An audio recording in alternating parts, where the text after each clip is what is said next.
Hey everyone, welcome to this explainer. Today we're going to crack open the notoriously tricky mechanics of IFRS 16. Specifically, we'll be looking at sale and leaseback transactions, and we're going to do it using a really clear step-by-step decision tree. If you've ever looked at corporate financial statements and wondered how companies suddenly conjure up massive amounts of cash without halting their day-to-day operations, you are absolutely in the right place. You know, it really begs the question. How exactly do airlines, logistics companies, or massive retailers sell off their core assets for millions in cash, but then somehow just keep using those exact same assets the very next day? Well, let's dive right into this fascinating bit of business magic and see how companies unlock massive cash reserves without actually disrupting their operational flow. Here's our roadmap for the explainer today. First, the sale and leaseback strategy. Second, the IFRS 15 litmus test. Third, accounting for a genuine sale. Fourth, when it fails the test. Fifth, handling off-market pricing. And finally, common pitfalls to avoid. Let's get right into it. All right, Section 1, the sale and leaseback strategy. Solving the corporate cash crunch. So here's the core issue. Companies often find themselves with an enormous amount of cash completely tied up in heavy assets. Think factories, warehouses, or massive fleets of aircraft. But obviously, they still desperately need to use those assets to actually run their business. The solution? It's this really ingenious two-step maneuver. In step 1, the entity sells an asset to another party, securing a massive, immediate cash injection. Then in step 2, the seller literally turns around and immediately leases that exact same asset back from the buyer. The seller gets the cash proceeds they need today while seamlessly retaining the right to use the asset tomorrow. And you can see why industries from airlines to healthcare absolutely rely heavily on this strategy. It's a game changer. You instantly improve your liquidity by converting fixed assets into cold hard cash. You raise capital without taking out restrictive, traditional bank loans. You improve your return on assets by getting those owned assets off your balance sheet. And you maintain complete operational flexibility. Sounds like a perfect setup, right? Well, the accounting for this, that's where things get really intense. Which brings us to Section 2, the IFRS 15 litmus test. The ultimate decision tree.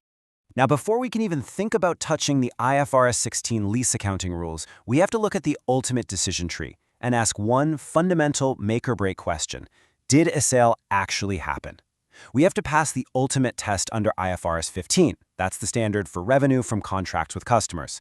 Basically, we need to know for sure if a genuine transfer of control actually occurred.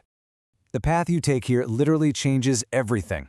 Look at the left side. If the transfer qualifies as a genuine sale, boom, you get to apply the sale and leaseback accounting. But over on the right, if the transfer does not qualify as a sale, you treat the whole shebang merely as a financing transaction. So the absolute crucial point is that if you fail this IFRS 15 assessment, there is no sale recognized at all, period. And that fundamentally alters what your balance sheet is going to look like. Okay, moving on to Section 3, accounting for a genuine sale, the partial gain rule. Let's assume a genuine sale did happen. To understand this rather counterintuitive rule, let's use a pie analogy. Say a company sells a building with a carrying amount of $1 million for its fair value of $1.5 million. Normally, you'd think, awesome, a $500,000 gain. But hold on, you immediately leased it back for 10 years, and the present value of those lease payments is $600,000. Under IFRS 16, you haven't sold the whole pie. You take that $600,000 present value, divide it by the $1.5 million fair value, and what do you get? 40%. You have functionally retained 40% of the pie. You only actually transferred 60% of the rights to the buyer. And because you only transferred 60% of the rights, you are strictly forbidden from recognizing that entire $500,000 gain. You can only recognize 60% of it. So, that leaves you with a recognizable gain of exactly $300,000 on your income statement. So what happens to the remaining $200,000? Well, that deferred portion actually gets embedded right within your right-of-use asset measurement. Speaking of which, here is exactly where so many practitioners get tripped up. The standard formula you might know for a normal lease, where your right-of-use asset usually just equals your lease liability, that doesn't apply here. For a sale and leaseback, your right-of-use asset is calculated strictly as the previous carrying amount of the asset multiplied by the percentage of the rights you actually retained. So, back to our example. You retained 40% of the rights, and the old carrying amount was $1 million. So, your right-of-use asset is exactly $400,000, not the $600,000 lease liability. Let's pivot to Section 4, when it fails the test, the financing trap. So, what happens when the transaction doesn't go as planned and actually fails our IFRS 15 litmus test? Well, a lot of times, companies want the cash, but they're terrified of losing the asset forever. So they try to be clever and embed repurchase options or forward purchase agreements right into the contract. But the accounting standards are smart. They look right past the paperwork, see that you haven't really given up control, and declare that under IFRS 15, no actual sale has occurred. The consequences here are pretty stark. First off, you must keep the original asset on your books. You absolutely cannot de-recognize it. Second, you have to record a massive financial liability for the cash you pocketed, and you recognize absolutely zero gain. From an accounting perspective, you didn't sell a building at all. You essentially just took out a really complicated loan using the building as collateral. Now, for Section 5, handling off-market pricing, separating fact from financing. Things get even more complex when the buyer and seller agree on a selling price that completely ignores market reality. Visualizing this really helps isolate the math. Let's say the carrying amount is $1 million. The true fair value of the asset out on the open market is $1.5 million. But, magically, the selling price they agree upon is artificially high, sitting at $1.7 million.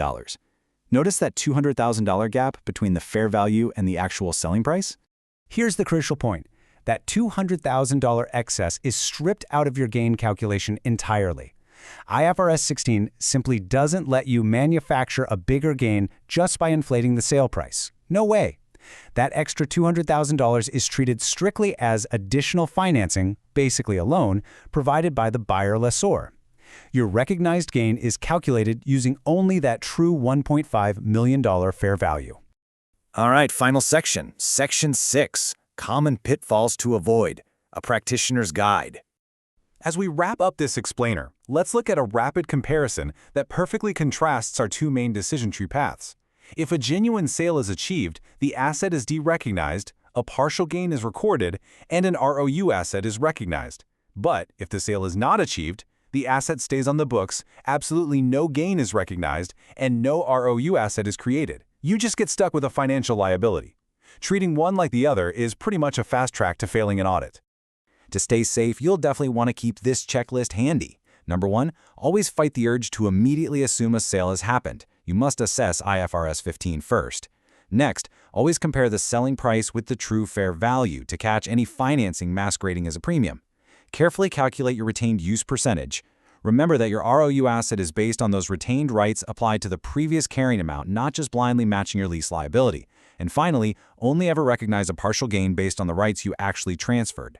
When airlines fly planes they don't actually own, and huge retailers operate out of stores they just sold, the line between ownership and operational control becomes incredibly blurred. So I'll leave you with this final thought to ponder the next time you're looking at the balance sheets of the world's biggest companies. If the ultimate test of a sale is the permanent transfer of control, who truly owns the underlying assets driving tomorrow's economy? Thanks so much for joining me on this explainer. Keep questioning the numbers, and I'll see you next time.